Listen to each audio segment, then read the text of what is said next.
91 থেকে 96 সাল পর্যন্ত দেশনেত্রী খালেদা জিয়া যখন দেশ পরিচালনার দায়িত্বে ছিলেন তখন দেশে 84,000 শিল্প কলকারখানা প্রতিষ্ঠিত হয়েছিল। শহীদ রাষ্ট্রপতি জিয়া রহমানের সময় দুটি সেক্টর যেটা নিয়ে প্রত্যেকটি সরকার 75-এর পরে প্রত্যেকটি সরকার বিভিন্ন সময় গৌরব বোধ করেছে, ষড়যন্ত্র বাংলাদেশের বিরুদ্ধে থেমে ছিল না। শহীদ রাষ্ট্রপতি জিয়া রহমানকে হত্যা করা হলো। হত্যা করার মাধ্যমে দেশের গণতন্ত্রের গতি, গণতন্ত্রের চর্চা, দেশে মানুষের অর্থনৈতিক ভাগ্য উন্নয়নের যে চাকা সেটিকে স্তব্ধ করে দেওয়া হলো, বন্ধ করে দেওয়া হলো। তারপরের যুগ আপনারা দেখেছেন, সামরিক শাসনের পরে স্বৈরাচারী এক সরকার ছিল দেশে, গণতন্ত্রের নামে প্রহসন আমরা দেখেছি। 1991 সালে আবারও জনগণের, জনতার আন্দোলনের মুখে সেই স্বৈরাচারের পতন হলো। পরবর্তীতে নির্বাচনের মাধ্যমে বাংলাদেশ জাতীয়তাবাদী দল মানুষের, সাধারণ মানুষের সমর্থনে সরকার গঠন করলো। আমরা দেখেছি দেশনেত্রী খালেদা জিয়ার সরকার বাংলাদেশের মানুষের দ্বারা নির্বাচিত হবার পরে কিভাবে আবার ধীরে ধীরে ধীরে দেশকে গড়ে তুলতে সক্ষম হলো। আমরা দেখেছি সেই সময় কিভাবে দেশে আবারও শিল্প কারখানা স্থাপিত হলো। 1996-এর সেই ষড়যন্ত্রমূলক নির্বাচনের মাধ্যমে এই যে পলাতক স্বৈরাচার যারা গত 1 বছর আগে দেশ থেকে পালিয়ে গিয়েছে জনগণের আন্দোলনের মুখে, এরা যখন 96 সালে আসলো তখন সংসদে একদিন তাদেরই তৎকালীন যে শিল্পমন্ত্রী ছিল তার নিজের বক্তব্য ছিল যে 91 থেকে 96 সাল পর্যন্ত দেশনেত্রী খালেদা জিয়া যখন দেশ পরিচালনার দায়িত্বে ছিলেন তখন দেশে 84,000 শিল্প কলকারখানা প্রতিষ্ঠিত হয়েছিল।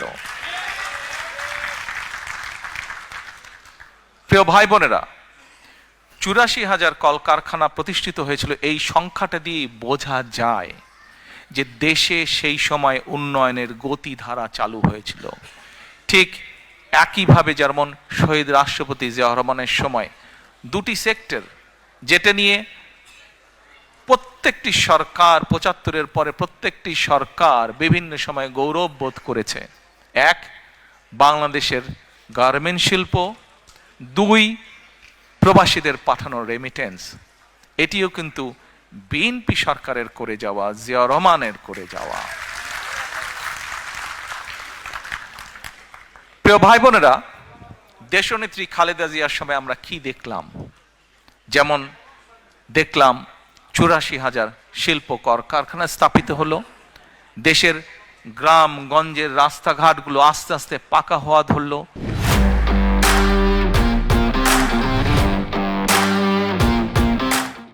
স্কুল কলেজগুলোতে আস্তে আস্তে লেখাপড়া শুরু হলো, গ্রামের শিশুদের জন্য, ভবিষ্যৎ প্রজন্মদের জন্য আস্তে আস্তে স্কুল কলেজ স্থাপিত হওয়া ধরলো, নতুন নতুন স্কুল কলেজ। একইভাবে আমরা দেখলাম একটি বিশাল সংস্কার। বাংলাদেশের জনসংখ্যার মোটামুটি সকল সময়, সেই সময় 91 সালে খুব সম্ভব জনসংখ্যা ছিল 12-13 কোটির মতন ছিল। তখনও জনসংখ্যার অর্ধেক ছিল নারী। এই অর্ধেক জনসংখ্যাকে যদি আমরা আমাদের পুরো অর্থনৈতিক ব্যবস্থা, আমাদের শিক্ষা ব্যবস্থার মধ্যে না আনি, কোনোভাবেই দেশকে গড়ে তোলা সম্ভব না। এবং আমরা তাই দেখলাম দেশনেত্রী বেগম খালেদা জিয়া মেয়েদের স্কুল কলেজে শিক্ষা ব্যবস্থা, বিনা বেতনে শিক্ষা ব্যবস্থা চালু করলেন। প্রিয় ভাই বোনেরা, কিছুদিন আগে বিএনপির একটি অনুষ্ঠানে আমি একটি ঘটনা বলছিলাম, হয়তো আপনারা ইউটিউবে বা অনলাইনে দেখেছেন, শুনেছেন আমার সেই ঘটনাটি। তারপরেও আজকে আপনাদের সামনে আবারও আমি ঘটনাটি তুলে ধরতে চাই। কি সেই ঘটনাটি? এবছর জানুয়ারি মাসে দেশনেত্রী খালেদা জিয়া যুক্তরাজ্যে এসেছিলেন চিকিৎসার জন্য। সেই সময় উনি যেই হসপিটালতে ছিলেন, নান্নান ক্লিনিক হসপিটালতে ছিলেন, একদিন আমরা সন্ধ্যার সময় সবাই ওনার কেবিনে আছি, স্বাভাবিকভাবে কিছুক্ষণ পর পর তো নার্স আসে।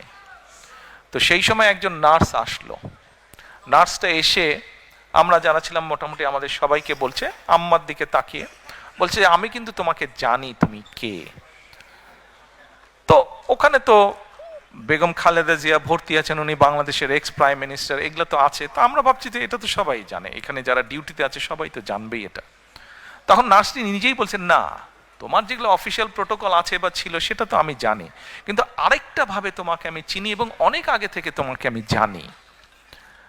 আমি যখন ছোট ছিলাম সেই সময় থেকে তোমাকে আমি চিনি, জানি।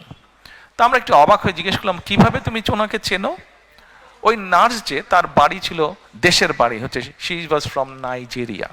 তো বলল, তুমি তোমার দেশে মেয়েদের জন্য ক্লাস 12 পর্যন্ত শিক্ষা ফ্রি করেছো তুমি, এবং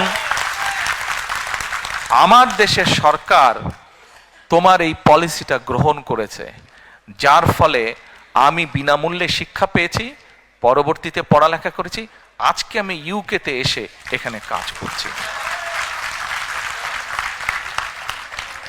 প্রিয় ভাই বোনেরা, আপনাদেরকে অল্প একটি বললে অনেক বলা যাবে।